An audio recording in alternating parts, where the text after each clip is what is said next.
Ladies and gentlemen, the United States of America, as we speak, is facing dangerously cold weather conditions. 80% of the country right now is seeing below freezing conditions. Arctic storms are ravaging the country.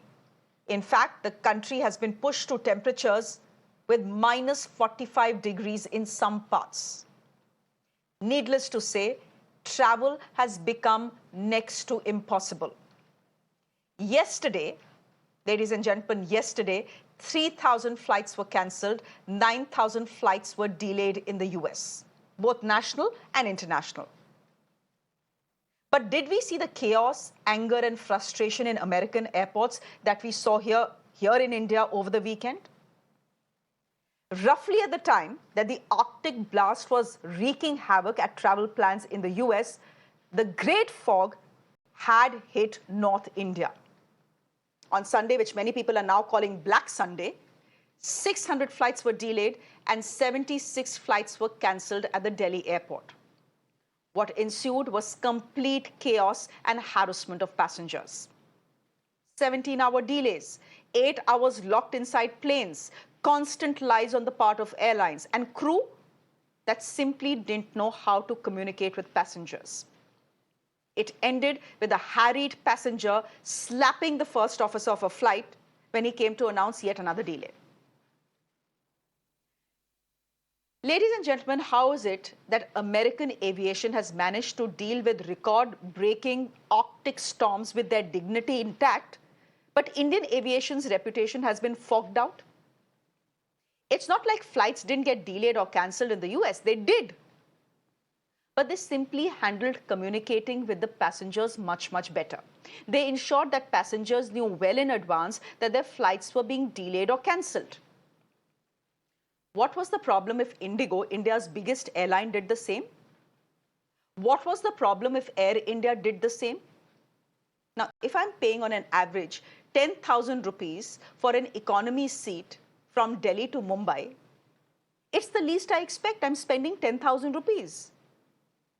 Can you not send me a simple SMS to tell me that my flight has been delayed?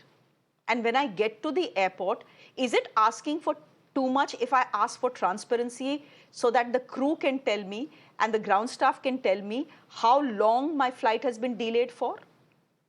Such bol do. Now, DGCA, after all the chaos has ensued and after the Aviation Ministry has already stepped in, is saying pretty much the same. They are saying give real-time information regarding delays and cancellations to passengers. And cancel flights that you know are going to see delays beyond 3 hours. Today, the Aviation Minister too tweeted for a second day.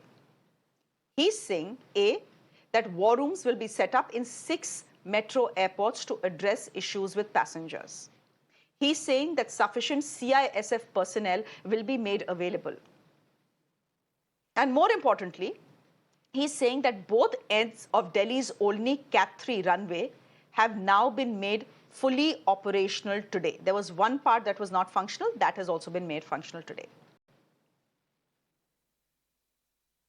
For a minute, ladies and gentlemen, just pause and appreciate the remarkable bureaucracy and shallowness of what is being told to us paying passengers. The fog comes every year. Everyone knows Christmas and New Year will see air traffic peak. And yet it is now that you announce a war room. If this war room is being announced to fight the perception battle, the negative headlines, well, let's just say that hopefully all the viewers will see through it.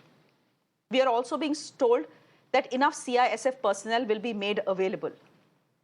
Enough should have been made available in any case. What was the ministry waiting for, the fog and the chaos?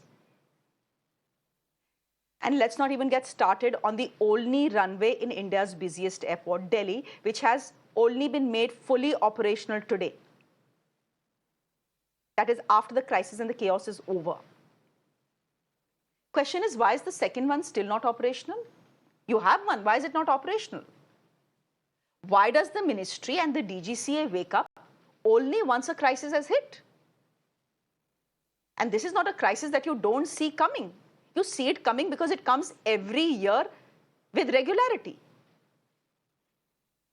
These are some questions for the DGCA and the Aviation Ministry tonight. But today, the ministry has some questions and a notice for Indigo, which is one of the largest airlines in the world.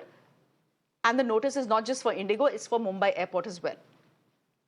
The questions were over this video that you are seeing on your screens, a video that has gone viral. These are tired and harassed passengers who were forced to eat a meal on the tarmac. This, apart from other things, is a major breach of security protocol. Indigo did apologize to passengers, but it is also saying it was passengers who refused to get to the terminal building. Ladies and gentlemen, just how cool is it to blame passengers when you delay a flight for 12 hours and then land it in Mumbai instead of Delhi? Yes, airlines have much to answer for, but so does the Aviation Ministry and the DGCA. My guest this evening, Jitendra Bhargava, former ED of Air India, always good enough to join us and give us the perspective of the airlines, even though I don't agree with him most of the times. Thank you very much. And Michael Jain is Director, Bel Air Travels, joining us on the broadcast as well. Mr. Bhargava, it is all very well for Indigo, and I'm just going to start with this. We'll talk about the Rip Van Winkle syndrome that afflicts the DGCA and the Aviation Ministry in just a bit. But before that, I want to talk to you about this video. Just how cool is it for Indigo to be blaming passengers? And let's, ladies and gentlemen, put that video back again of passengers eating food on the tarmac. How can Indigo blame passengers and not see what they have done themselves? You delay a flight for 12 hours, then you divert it to Mumbai. What else are passengers supposed to do? Thak gaye bichare, pareshan ho gaye. Why will they listen to you? You are saying they didn't listen to us. They didn't go back to the terminal building. Why will they listen to you when you didn't listen to them?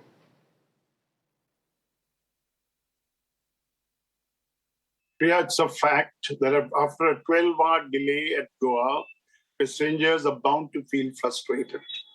Either cancel a flight and they proceeded and diverted the flight to Mumbai, which is what Indigo needs to explain as to why did they do it. The ministry's show cause to them only speaks about the flight and diversion and the people eating on the tarmac. The reality is what DGCA and ministry needs to be doing is to ask why was the flight delayed for 12 hours in the first place? Why weren't the passengers communicated in advance that this flight is unlikely to be operated? Why take off from Goa and land in Mumbai? And now that's the first part of it. The second part is the passengers were agitated. It's quite understandable. They've come and sat down here. Now, what one needs to look at is, with due consideration, should they have done this? And is this creation of a precedent in future that I feel agitated and I will violate the rule and sit down on the tarmac? Now, that is why the show cause notice has been issued. Basically, it doesn't become a precedent, but it should be taken sympathetically. They did not do it because they wanted to do it. They've done it because they were greatly agitated on the kind of ordeal they went through, 12 hours of wait at Goa airport, then diversion here, and uncertainty surrounding as to what happens next for taking them to their destination. For once, I would give the benefit of the doubt to the passengers that they really felt agitated on this. An airline cannot really defend itself because what they did is unpardonable.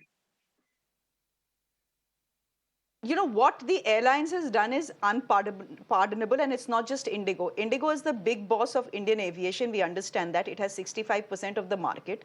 But there is Air India as well. We've seen these delays over the weekend, both for Indigo and for Air India. 17-hour delays. People locked inside aircraft for 8 hours, etc.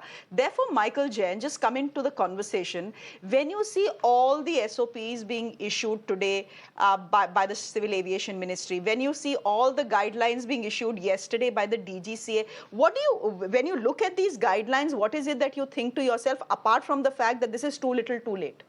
To me, it's simple hypocrisy. Aap kana furti kar rahe hain, as they say in Hindi.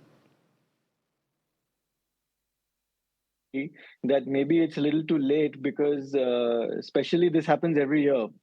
So this is a bit of an issue that the ministry has to look into, and passengers are very frustrated. But what's more frustrating is the fact that when a passenger is told to board an aircraft, he has got hope that now this plane is going to leave. But if that plane now leaves 3, 4 hours or 5 hours after you've been made to board the aircraft, it is even further frustrating because of the simple fact that your expectation was something else.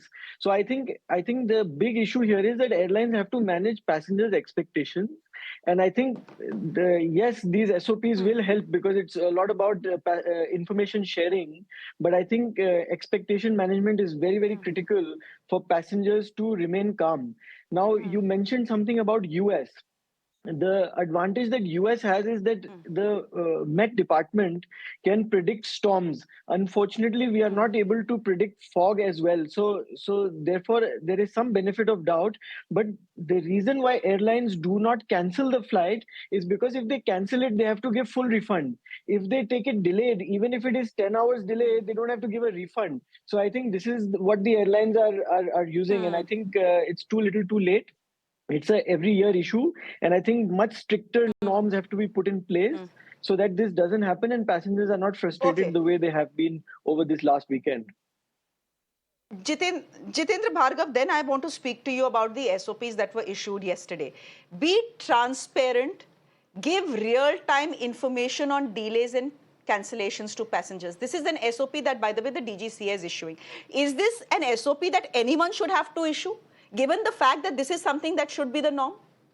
Then they are saying cancel any flights that you think are going to be delayed beyond 3 hours. Do airlines need to be told this? Today, the ministry Absolutely. is saying, oh, we will give more CISF personnel. We will have war rooms to look into passenger grievances in 6 metro airports. Should you wait for the fog and the chaos that we have seen over the weekend for you to do what is basic common sense and should have been done in the first place? Maybe You if know these what I SOPs were already in place and these guidelines were being followed, maybe we wouldn't have seen the chaos that we did.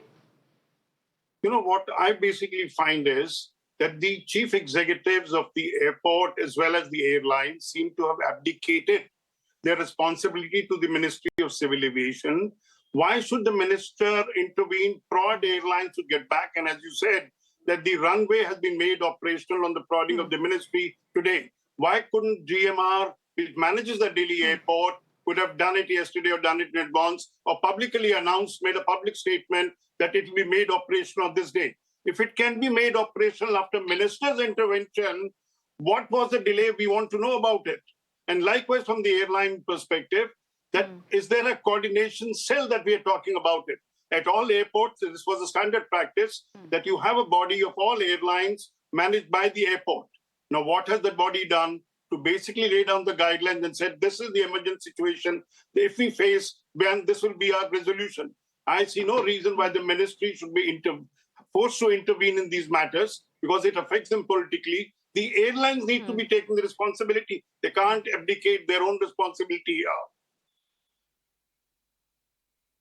But the fact is, Mr. Bhargav, if the airline doesn't take responsibility, if it feels it's perfectly okay to harass passengers, not to tell them the truth, announce delay after delay after delay after delaying a flight for 17 hours, it is the job of the government that we have voted for to step in. I mean, the government is doing no one any favors, frankly, here. Government will intervene. My own sense is that the aviation ministry is very, very soft on airlines. The entire tone tenor of the government and the civil aviation ministry seems to be, oh, ye ho gaya, now we have to do something, so let us do this. The tone and tenor doesn't seem to be, hard at all as far as airlines are concerned. No, I wouldn't agree on this philosophy for the simple reason. Ministry knows because they get regular feedback from the airport as to what is the actual position. The question that is to be decided is how much of the passenger inconvenience caused was avoidable. Some of these inconveniences was a natural fallout of fog and disruption of flight, poor visibility, etc., which is beyond the control of the airline. But as you said earlier, aircraft, people being hostage on the aircraft, 12-hour delay at Goa airport and not being kept informed or canceling a call and cancellation, etc. That is where the fault lies, that minimize the inconvenience caused through proactive action. Don't wait for anything. Look at the passengers, and he is at the ultimate kind of deciding that, look, if I want to wait for 12 hours because I have to reach my destination, I'll wait. Else, I will cancel it. Mr. Bhargav, fact is that last year, domestically, 15 crore people took flights. And this is not how passengers need to be treated. This is not how passengers should be treated. India's aviation industry is the fastest growing in the world. I believe it's also the third largest. Now, if it is the fastest growing in the world and you have no infrastructure in place to deal with crowds of people that you want to attract, you are going terribly wrong somewhere. The fact also is, Mr. Bhargav, that the Aviation Ministry and the DGCA have issued notices to Indigo and another airline asking them, where are your Cat 3 compliant pilots? The fact also is that airlines simply do not want to invest in pilots who are capable of taking off and landing during fogs. Problem wo bhi hai. You know, you can have 50 Cat 3 compliant runways, but what is the point if you don't have the pilots?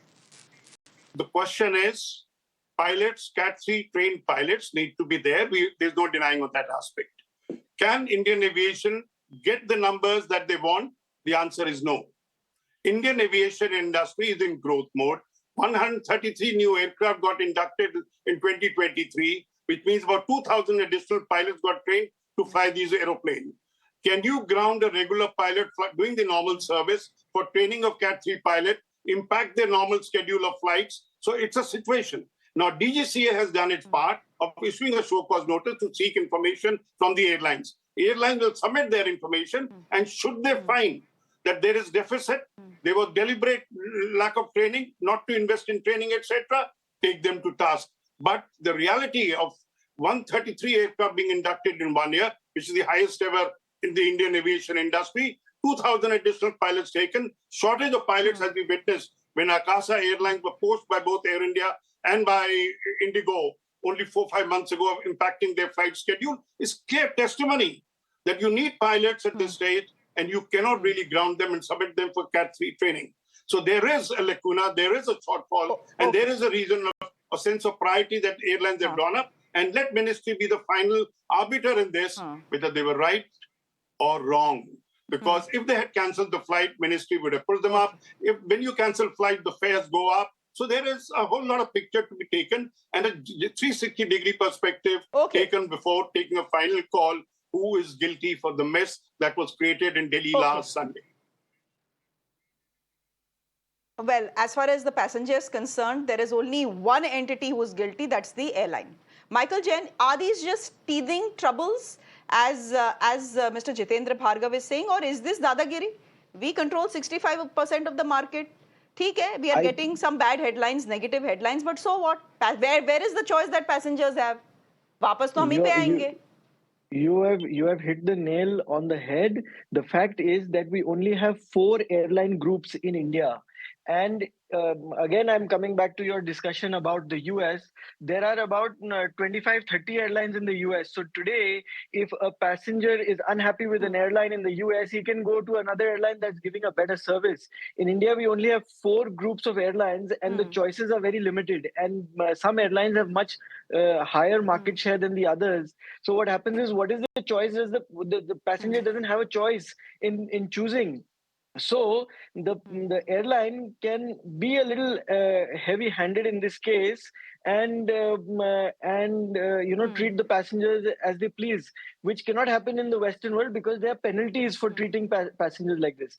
There are penalties for passengers to behave badly. So like this gentleman, which is completely violence, is completely incorrect. But he has been arrested, and there's a whole case on him, and he might be put on the no-fly list. But what is the penalty on the airline? There is no penalty on the airline for what they have done.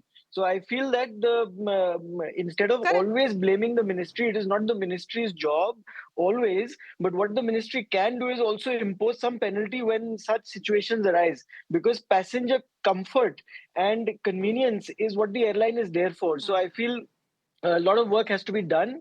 These are not teething issues. These are very, deep rooted issues which happen year on year. And I think with some intervention and with some proper guidelines that are put in place, I think a lot of, of these problems can be solved. Okay. Mr. Bhargav, I'm completely out of time, but I do want to give you 20 seconds because I started the show by showing pictures of the Arctic storm, and maybe we can get back to those pictures as well. Yesterday, there were 9,000 flights in the US that were cancelled, both domestic and international. 9,000 that were delayed, I beg your pardon. There were 3,000 that were cancelled, Mr. Bhargav. I tried to Google chaos. I tried to Google passengers get angry in US airports over delays because of the Arctic storm, etc. Kuch nahi dikha. How is it that a country like the United States, that in one single day is seeing 9,000 delays and 3,000 cancellations, how are airlines managing to keep their dignity with that degree of cancellation, but Indian airlines are completely failing on that front just because of fog, which comes every year, which is predictable, and we have systems for pilots to land and take off during fogs? One simple thing. The regulatory agency FAA issued a public notice to the social media to passengers, please call up the airport and airlines to check. Is that proactive approach with DGCA? Is it missing in India? Number one. Number two, of the 15 lakh odd passengers who would have got impacted in the past 3 days, how many of them there was an outrage on their part, etc.? Many people appreciated, understood that there's a fog element that has happened. Now, it's a sign of immaturity. You may not like my sentence. That people believe that, look, I am entitled because I'm paying fare and therefore doing it. Can an airline operate a flight in unsafe circumstances? Now, as I said earlier, part of the inconvenience cost was avoidable. Part of it was unavoidable. DGCA's job is now to find out which airline faulted on which kind of parameters where the avoidable inconvenience was caused or perpetuated on the passengers, which is unpardonable, as I said earlier, like the 12-hour delay, people being squatting on the aero bridge or being held hostage on an aircraft for 4 hours. These are simply not acceptable.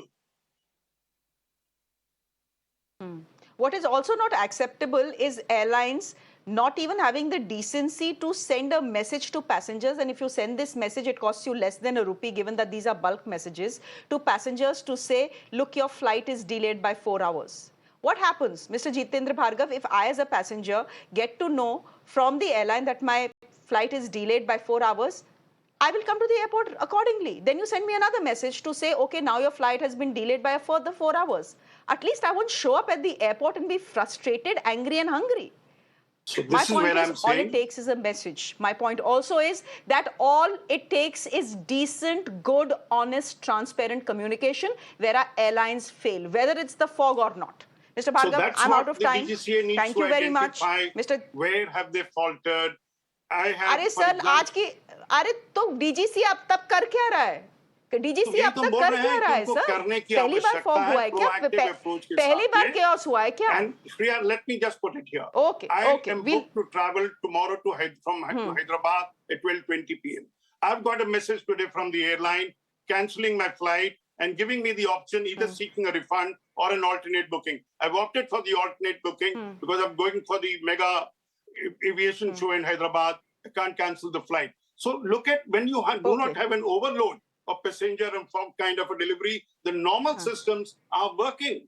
It took me all of 25 minutes to get an alternate booking online.